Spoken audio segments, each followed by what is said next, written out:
they have every right to be concerned. And actually, that anxiety that sometimes people say that they feel as if it's a negative thing is a very, very helpful and useful emotion that our body has. So listen to it. Instead of us always being like, oh, I'm anxious and this is a bad thing and I got to get rid of my anxiety, we need to listen to our anxieties and say, what is it trying to warn us of? And so when we have the heat and we're nervous about how we're going to feel in it, we have every right to, because the heat can absolutely be dangerous. But it doesn't mean that danger is something to avoid. As athletes, we already know this. What it means is lean into it and be responsible for your actions. Prepare for it. Now, there might be some blistering heat that is better for you as a particular person, or, the warnings might say be very careful about. So I'm not saying ignore it, but what we had yesterday, for example, today, and what this week is looking like, this is still heat, I imagine, that most of us will still want to work out in. We're just going to have to take precautions, hydrate, use shade, do whatever you can to know that, hey, there's going to be a danger here, respect it, but then prepare for it. You have to hold yourself accountable and responsible. It's in weeks like this, if you've got something happening in August, that you could actually be excited about the idea that, oh, today is really hot, so I get the opportunity to train my body and my mind to deal with the heat. Say the same thing in Michigan here when it happens with the cold. People have the opposite reactions, like we want this ideal weather.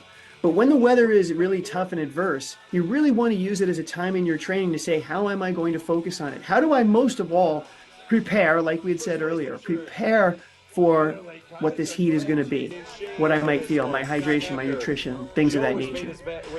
But then how do I refocus on it? When the rest of the world or your competitors are complaining and distracted about the weather, you want to be able to let go of that because there's nothing that you can do about it. Which doesn't mean it's not supposed to bother you. You are going to be uncomfortable, but how do you embrace that and say, this is going to be part of the race? And then what is my plan to deal with it? Have a plan and let your mind really rest on not how bad it's going to be or how comfortable it will be, but what I'm going to do.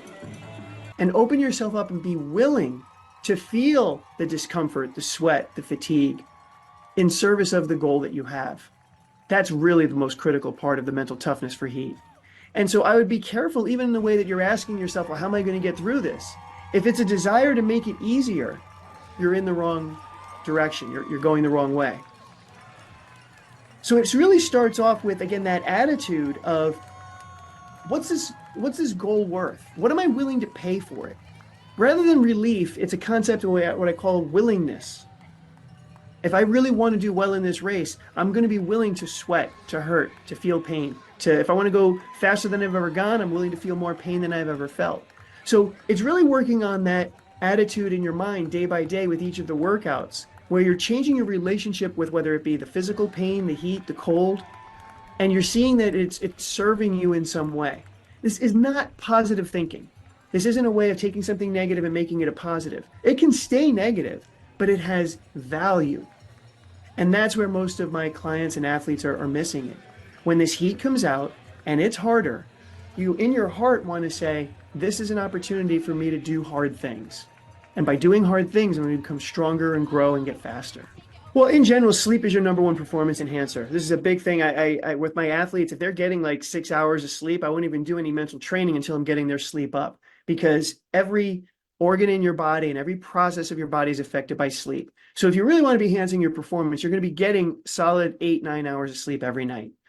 With that being said, when the heat comes up and people's houses starts to get warmer, sometimes it can disrupt sleep because if the temperature in your bedroom goes up, it makes it more difficult to get a good night's rest. What the research suggests is around 67 degrees, which seems to be a little cold for a lot of people, is when people actually sleep their best. So it's just a warning that as the heat goes on here, if you're like, oh, I don't want to be cranking the AC, got to save the money or whatever else it is, this might be the time where you kind of say, hey, let me lean into it, be sure that I'm getting good night's rest, keeping my bedroom cool so that I can get that solid rest at night, so that then the next day when I have to go into the heat and perform, my body's as healed as it can be. It's as rested and recovered as it can be, because now I'm going into some adversity. So much more, the same thing with hydration, so much more than let me deal with the heat as I'm falling apart is how can I put myself in the best position to be strong so that the adversity, the heat, the distance, things of that nature don't affect me as much. If there's anything that we want to excel in life, it really has to come down to it having meaning to us. So my hope is that, if you have a job, that you relate to it more like a career and a purpose. Whether you're doing X or Y. Like you chose this job for a reason. Even if you don't like the job, you're doing it maybe to provide for your family. But there's an idea that you're doing this here. You made a choice to be in this situation and you have some performance that you have to do. And the more we can tie into that we get to do that, the more we're willing to deal with the adversity of all that goes through. So yeah, it's going to be hot. You're going to be doing some physical labor. Maybe it's construction or sanitation or something of that nature. You're still serving people. You're still building something or cleaning up the neighborhoods. And it has a great value. And the community is really appreciative of what you're doing, particularly on these days that you're not just stopping your job because it's hot and the garbage is building up next to my house. You're doing us a great service. And to be able to shift in that way and kind of know that you have great value in what you're doing and it's making a difference gives you the motivation to keep going. Again, it doesn't make you cooler. Take care and be responsible for your health so it's less miserable. And that's where I want to lean into the idea of I invite everybody, no matter what, to stop complaining. Like it cracks me up in Michigan how we complain about the cold. I'm like, you got to move if you don't like this. Like this is going to happen every year. So we're not as used to these heat waves, but just remember how much we were complaining about the winter just like 3 months ago. The idea of complaining in sport or otherwise, it's such a distraction from what we need to do. And you're complaining about something that we don't have any control over. I get why we complain. Emotionally, I understand it. But if you're asking for a performance cue, how to get better, we have to understand that the complaints have absolutely no value.